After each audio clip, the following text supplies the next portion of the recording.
Okay, hello. Welcome to my first training, Correcticise for Life.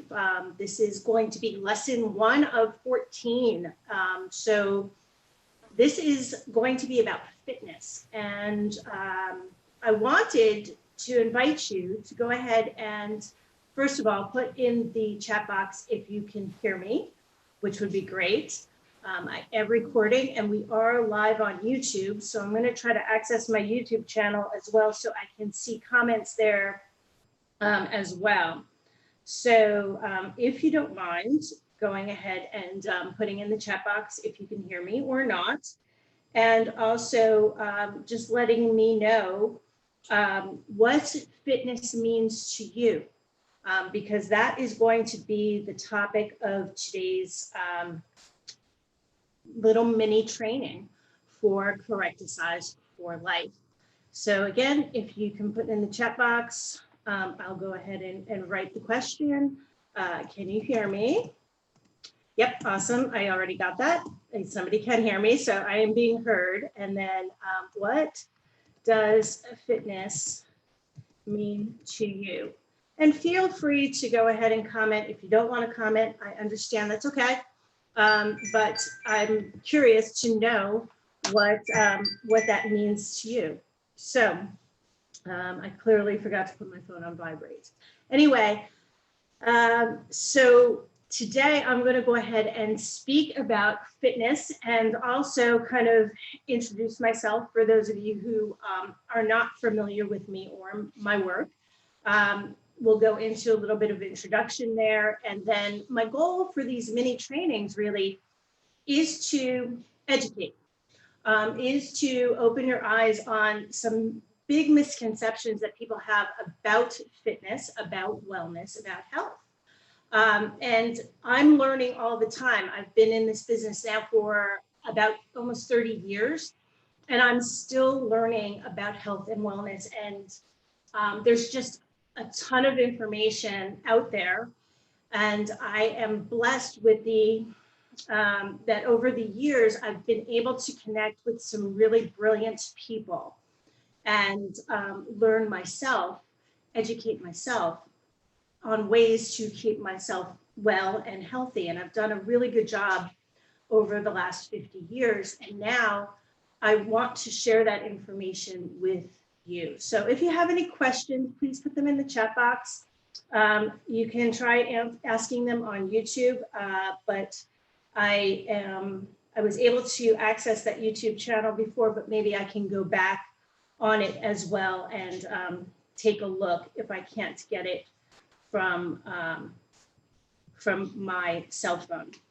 All right, so I'm going to go ahead and share my screen with you because I put together a little PowerPoint presentation. And again, feel free to go ahead and ask any questions that might come up during the presentation, and I'll go ahead and answer them. Like I said, this is kind of short and sweet, and each day I'll be going on with a different topic. So again, today's topic is fitness. So let's go ahead and get here. So this is, again, this is the mini training. And would somebody be so kind as to let me know that you can see this on your screen? It should say Correcticise for Life, mini training lesson 1, which is fitness. And it's presented by me, DL Walker. And I have a bunch of letters after my name. That's kind of a long story, but I'll get into it. More importantly, how do you get in touch? Is on YouTube. I have Fix You Online TV, and some of you will be joining me on YouTube because we're streaming live. And then there's a Facebook group called Fix You Online, and these videos will be posted on there as well. So a little bit about myself. I'll start with the last 2 letters, which is PT. I am a licensed physical therapist in the United States, in 3 states actually. And I always wanted to be a physical therapist ever since the age of 16. I wanted to help give people their lives back after injury. And I pursued that goal for about 9 years. It took me to wind up in physical therapy school and graduate. And I did so about 20 some odd years ago.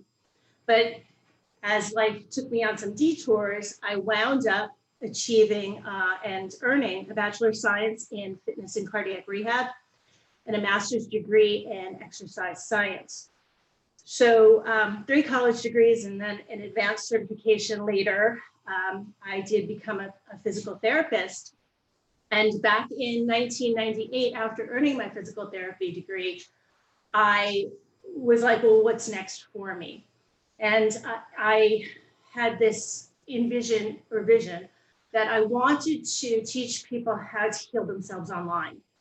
And back in 1990, this was back in 1998, I believe, 1998, the technology really wasn't there for a ordinary citizen like myself. I would have had to have a lot of money. And quite frankly, at that age, I still only, had about 8 years experience in the field, and now I have close to 30. So the quality of information is a lot better.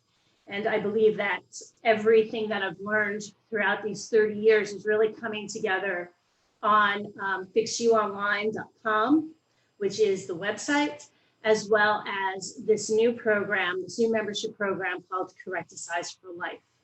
So that is kind of where I've come from.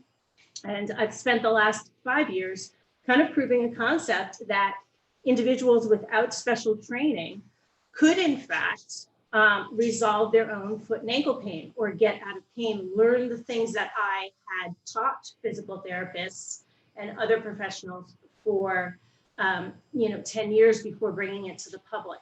So I really feel that you can, or I can, empower self-healing in you so that you can recover from injury, that you can kind of undo the wear and tear of life. You're teachable, in fact.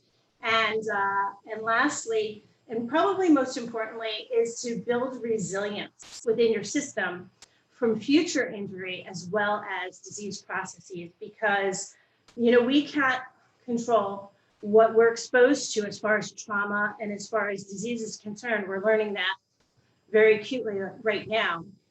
However, our bodies, what we can do is we can build resilience in our system to be able to withstand those types of, so to speak, traumas or exposures. So that is kind of the goal. So again, I kind of asked, what does fitness mean to you? But there is a definition of fitness. And if I can go on to the next thing, to what is fitness? It is a broad term that means something different to each person. So that's why I kind of asked, what does fitness mean to you? Because what it means to me might be very different than what it means to somebody who plays professional baseball, or somebody who's a pianist, or somebody who might be elderly and their goal is to stay in their home and be independent and be able to do all the things that they love in life without feeling horrible, and to be able to do it easily.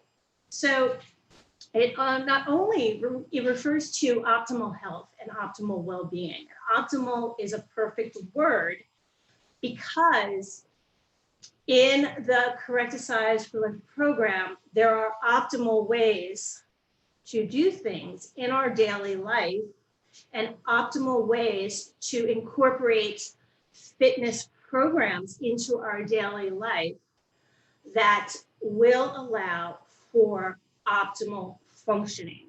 Okay, so that is one of my goals. And again, lastly, it means not only being physically healthy, but emotionally and mentally healthy too. And I believe that those 3 things really do come together, because if any one of them is missing, the other 2 will be lacking. And so each of those components kind of support one another.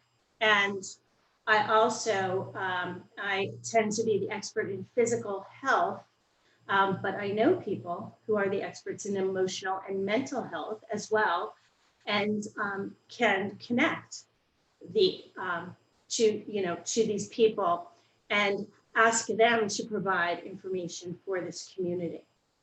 So the Correcticise for Life course talks about a bunch of different areas. And the first thing that we need to do is recognize that maybe we're not optimal, or we could be better, even better, right? But we don't know how. And so that's where I come in. So you have to have the awareness, then you need to acknowledge, and then of course take action. And then what happens is that there needs to be a renovation. So you need to kind of undo the bad habits, right? Just like if you're rejuvenating or you're trying to optimize a house or a car. Car is a great example, right? You need to renovate that car. And there are steps that are taken to go ahead and do that. And then obviously what needs to happen is we need to restore going on to the fitness, and that creates, or that's incorporated in that is motion, movement, and mindset. And then we can regain those, our fitness, we can revive our health, we can get relief from pain, and obviously the goal is to rejuvenate, or I'm going to probably change that to optimize, and to optimize.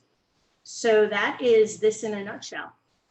So there are 3 components, and actually I made 4 components to fitness. There are 3 that are conventional that I learned when I got my master's in exercise science and my bachelor's in fitness, and that there were 3 components. So the first one is cardiovascular endurance, okay? And there are some predisposed beliefs around cardiovascular endurance that I'm sure many of you are familiar with. But again, the goal here is to optimize. And in a, not only do we want to optimize our health, but we want to optimize how we get to optimal health.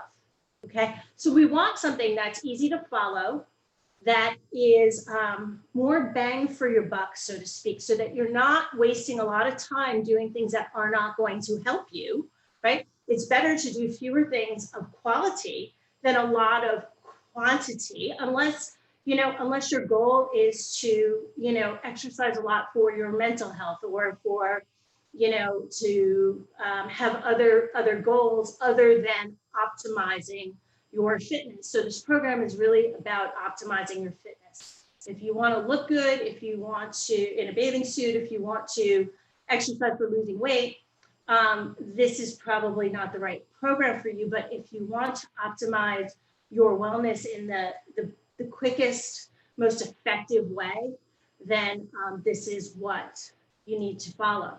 So with regard to cardiovascular exercise, some of the, one of the biggest misconceptions is that studies have shown that you only need 3 minutes of high intensity exercise per week. That's not even per day, that's per week. And the research was done on about 1,000 individuals, where they were tested doing 3 minutes of high intensity, maximum intensity exercises per week. Now, I'm going to go ahead and say that there are probably people watching who are not appropriate candidates for high intensity exercise, but I'll get to that in a little bit of a minute. Why this makes sense to me is that I always feel that the best way to kind of remain healthy is to call in your inner caveman, okay? Because back in caveman days, if you do the things that were done when you were a cave person, then dollars to donuts, it's going to be a healthy thing. What does that mean? It means, eating only things from nature, non-processed foods. It means wearing minimalist shoes. It means squatting to achieve motion such as going to the bathroom, or to do activities that are close to the ground, like gardening and lifting and those kinds of things, as well as walking a lot, right? So why did cave people need 3 minute, why did they need high intensity exercise? Well, they needed it for one, to get away from danger, right? To fight or flight, and also to hunt, right? You needed to be able to be quick and high and intense for a brief period of time in order to hunt effectively. And that's my theory as to why 3 minutes of high intensity exercise is all you need for cardiovascular benefits. Now, that unfortunately is not true for everyone, because in the study, what they found was that 15% of the people who did this program were what they called super responders. So they achieved a very high level of fitness improvements with the 3 minutes of high intensity exercise. Then there were the non-responders. These people, it didn't matter whether they did brief bouts of high intensity exercise or long bouts of lower intensity exercise, their bodies just does not respond to exercise in a favorable way for cardiovascular benefits. Okay. And then obviously there were the average people, the medium responders, and that's about 65% of the people. So, so we go ahead and we have about 80% of the people will be responding to this high intensity exercise 3 minutes per week. Now, they were trying to explain why that happens. So one of the explanations is that 80% of the muscles are activated when you're doing high intensity exercise. So if you're running, for example, you're using your arms vigorously, you're using the muscles of respiration vigorously. And that's another reason why I think this is so beneficial.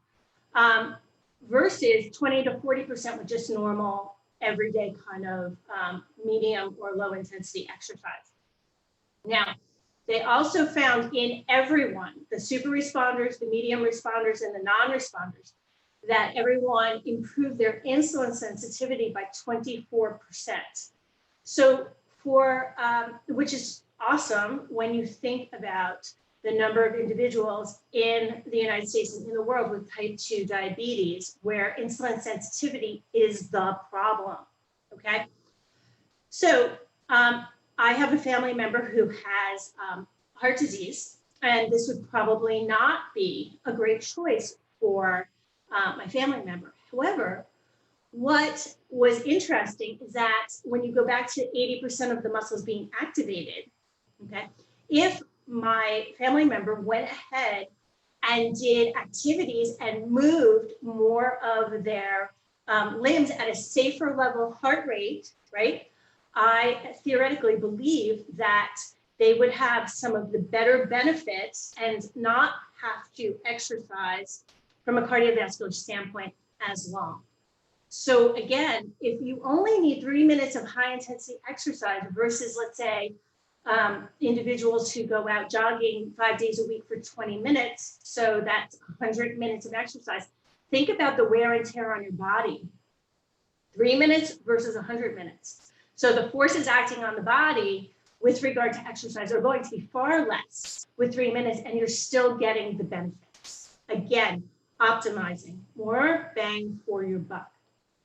This information was presented in a documentary by Michael Mosley, and it's called Michael Mosley Presents Horizon, The Truth About Exercise, and it was featured on the BBC. So you can go ahead and look that up in YouTube or Google it and see if you can get the full documentary. It's fascinating about this factor. And so what I do, and this is actually on my YouTube channel, is that I will go ahead and do my high intensity exercise while brushing my teeth. So what I do is I walk and brush my teeth in place for 40 seconds. I go ahead at about 30 seconds and get ready. And then for 20 seconds, I go ahead and I do maximum level of exertion with 80% of my muscle groups involved. So jumping jacks, running, different types of activities in that 20 seconds. And then I go back to 40, and then I just go ahead and keep repeating that. And I usually do about 3 or 4 rounds. Again, high intensity exercise has been shown to be beneficial for weight loss as well, probably because of the insulin sensitivity improvement. So again, optimizing, more bang for your buck, less stress on your body, and still the same level, if not better, improvement as long as you're not a non-responder. But if you're a non-responder, really no amount of energy is going to, no amount of exercise is going to improve your cardiovascular benefit. However, it will improve your insulin sensitivity when you do the high intensity exercise. Okay, next is flexibility. And flexibility is is demonstrated here in squatting. Okay, so there's a lot of flexibility that needs to occur in this individual to go ahead and get down to squatting. And one of the things that's so profound in my life is that when I was in my 20s and 30s, I could not squat to the floor without lifting my heels. And so I was pretty young. And one of the reasons that we lose the ability to squat is because we get put in chairs during school age, right? And then we're in chairs for, 8 hours, sometimes more a day. Gosh, for a long period of time, unless we happen to have an active job, which the majority of people nowadays don't. So sitting has been shown to be, I think, worse for your health than smoking, and prolonged sitting, I should say. And not only that, but from a flexibility standpoint, you lose a lot of important components of flexibility by losing the ability to squat. One of them has to do with the ankle in particular. So going back to my own story is that when I went ahead went and studied with my physical therapy mentor, I had a total, what I'm calling a total body renovation. So we learned and we performed on each other the things that we would be doing on our patients. And in the Correcticise program, I'm going to teach you how to do this total body renovation to improve motion in particular, which again is lost over time, even in young, quote, healthy, asymptomatic people like I was in my 20s and 30s. By the way, I can now still, at the age of 50, squat to the floor. So here's some misconceptions about flexibility. People think that stretching improves flexibility, when it's really release. Okay, so those of you familiar with my work, you know that I do a lot of release work, and it's highly specific so that you can improve range of motion and flexibility. And one of the things that comes up is that passive stretching, this is in the research, that's hanging against gravity. So if I just bend down forward and kind of hang and stretch there, that is actually not healthy for me for a lot of different reasons. One, it has been shown in research that passive stretching will inhibit strength. It can also inhibit performance when they were looking at sprinters, and can make you more prone to cause injury. And I'll tell you why. When you're passing or when you're passively stretching or allowing gravity to kind of quote unquote pull you into a position or your body weight, what's happening is that you are going to be moving through the segments of your body that can move. But what many of you have learned already by working with me is that there are places in the body that are actually restricted. And if they're restricted, stretching does not help. Release will, not stretching. So if I'm not able to move at a certain segment, right? So let's say, let's look at my neck, for example, okay? So in my neck, if I'm side bending, I'm gonna be using segments of the cervical spine and actually the cranium down to C1, 2, 3, 4, 5, 6, 7, and then T1 through 1, 2, 3. That's cervical spine, thoracic spine, level 3.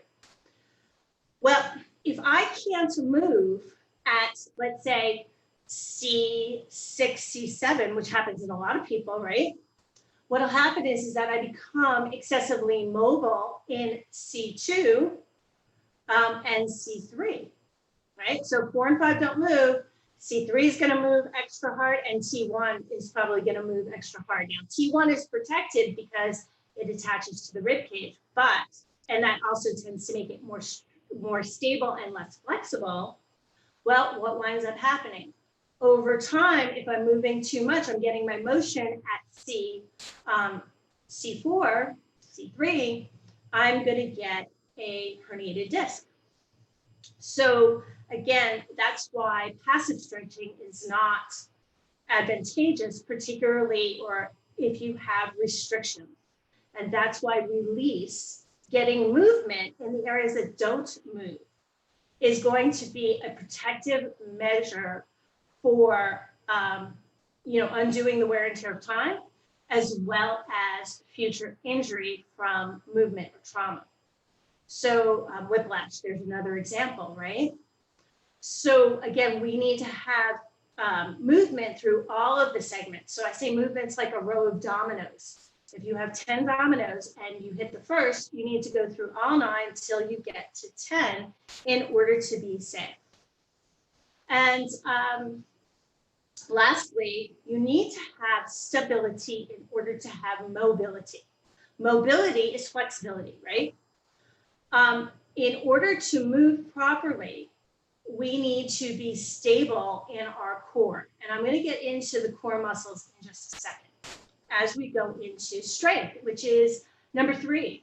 Okay, so again, strength, it directly correlates with the demands because again, for an individual who's a power lifter, right, strength, 1 repetition is going to be very important.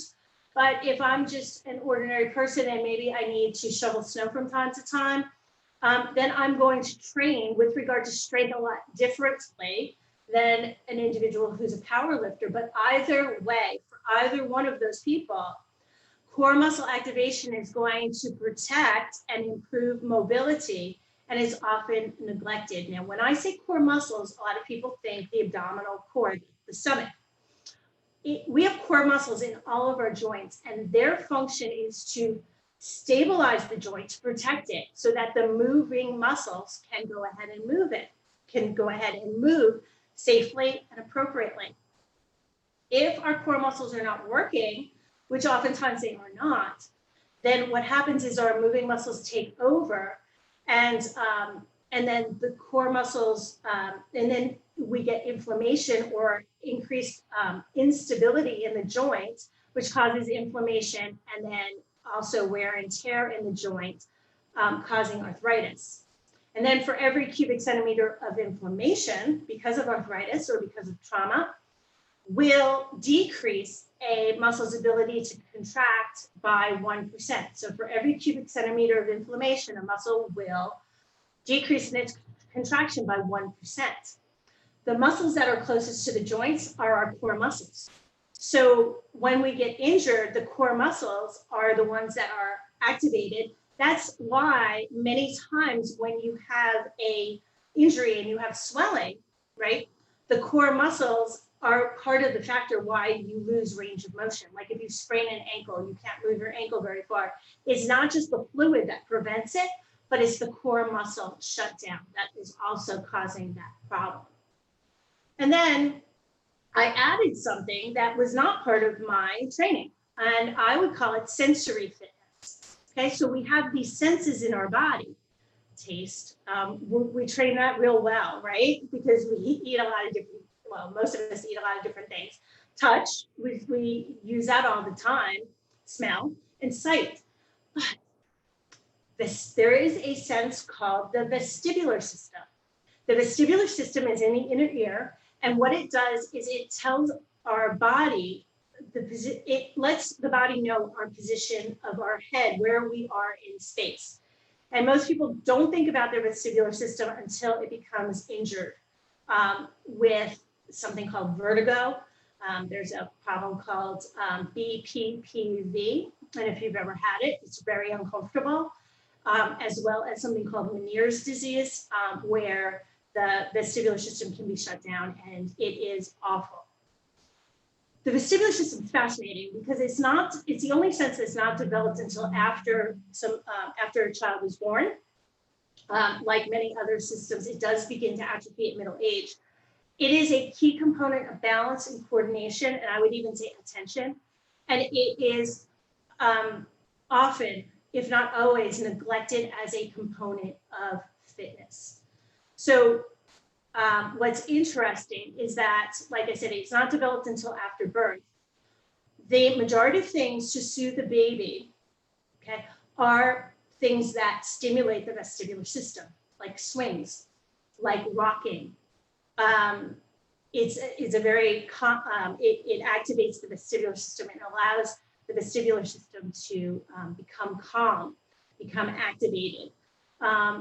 Playgrounds, swings, being upside down, spinning, all vestibular stimulants. And we don't do this past playground age, but super important as we get older because of falls in the elderly. So for 10 years, I taught a balance enhancement and fall prevention class and learned quite a bit about the vestibular system, which is really fascinating.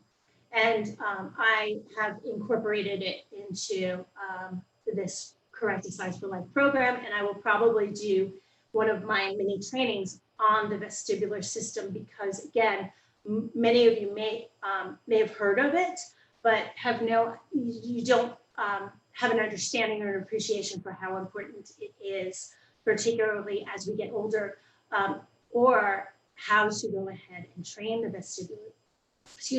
how to train the vestibular system and make it a component of our fitness.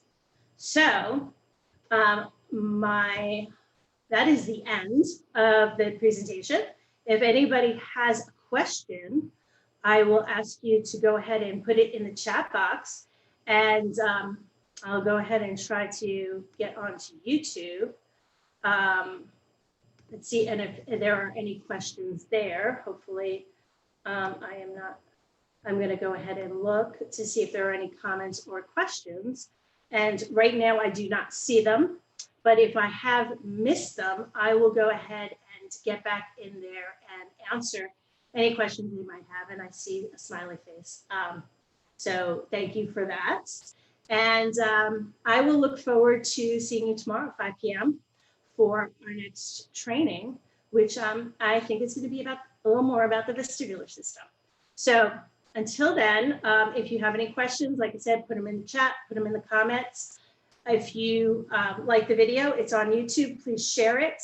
The trainings are free to everyone, so please share that with individuals who you think might be interested, and get the word out there, because I really think that this information is key, especially nowadays. So thank you so much for joining me, and I'll see you next time.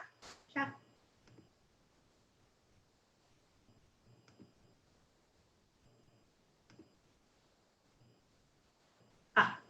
Okay, I'm still on because I do see a question. Vestibular is also crystals in the area. Yes and no. So that is something that happens with that BPPV. There are crystals in 3 semicircular canals. And so I'll go into that a little bit more tomorrow when I get into the training for the vestibular system, and talking a little bit more about its importance, its integration. Like I said, I think it deserves a whole mini training because it is something that is a bit of an enigma to even scientists. Out of all the senses, it's the one that's least understood, least studied, and again, often neglected until there's a problem. So I'll get into that a little bit more tomorrow, but yes, there are crystals in the vestibular system. All right, bye for now.